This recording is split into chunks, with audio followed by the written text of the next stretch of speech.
you develop a relationship with that particular piece of wood, and every piece of wood is different, and everything in a violin affects the violin. Everything. I mean, literally, the shape, the fineness of the outline.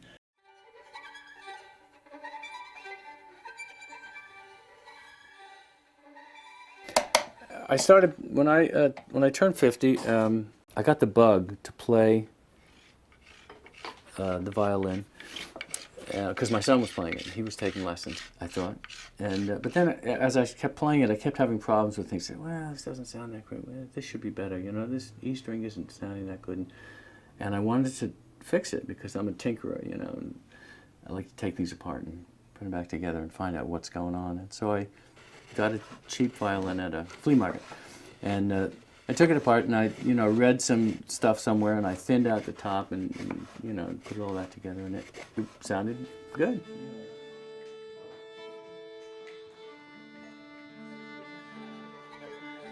I wanted to pick the violin, but I come from a fairly large family and not a lot of money, and you had to rent a violin. And I said, that'll never fly, so I'll take the instrument that they'll give you, the school has. And that was the baritone. And many, many years later, my parents said, "Oh, we would have been happy to, rent you an instrument." Who knew? In terms of building violins and playing violins, for me, they're connected.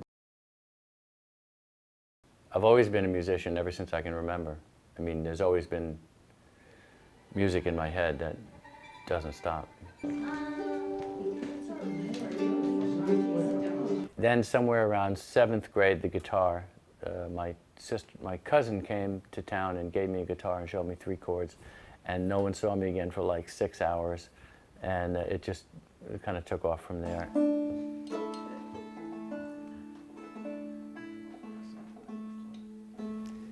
The scene in Boston where I went to college and we formed a band out of college so we could drop out of college.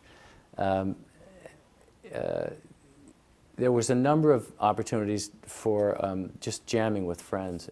I was always looking for that. I was, searching for that kind of connection and conversation while playing. And so I met Sterling and Maureen and Lou. Out of that came the notorious VU.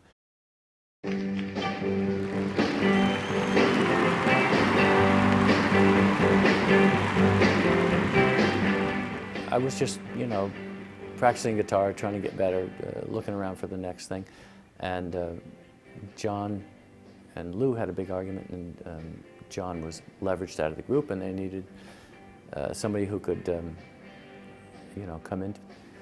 And that was a Wednesday night, I think, and that Friday we were in Cleveland playing at Le Cave. I didn't know all the material, but I was a pretty fast study, so Lou and I spent like a day going over stuff, and then for the next few weeks it was to polish it up.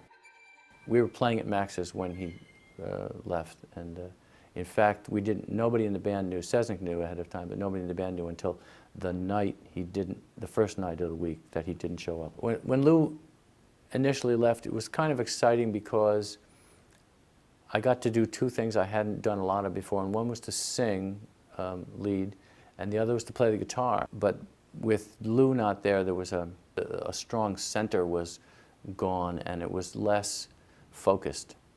I had enough of a reputation that I couldn't go out and form a garage band and sort of come at it from that angle, but I didn't have enough cachet to go to a record company and say, I've got a band, and we're going to do an album.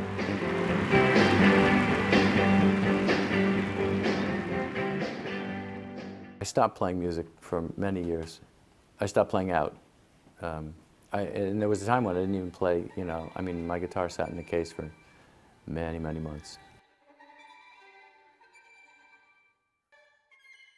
Bartender, production assistant at a record jacket printer, a woodworker, cabinet maker, furniture maker, and finally, I'm a violin maker. There's a song that will linger forever in our ears. hard times come again no more. And then there's a festival that happens on Port Townsend and I go to every year called Festival of American Fiddle Tunes.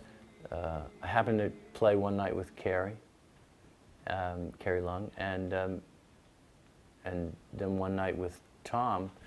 And it was the first time I'd actually had like time with either one of them where it was just the two of us. I was just floored by both of them.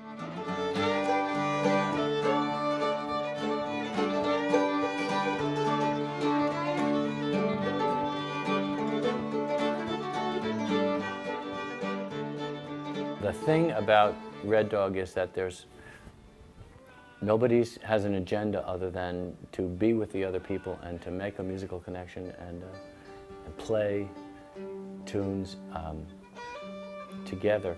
Stuff happens that you don't know why it's happening or where it came from, but it's just this constant negotiation between the three of us in terms of dynamics and expression and everything that's going on.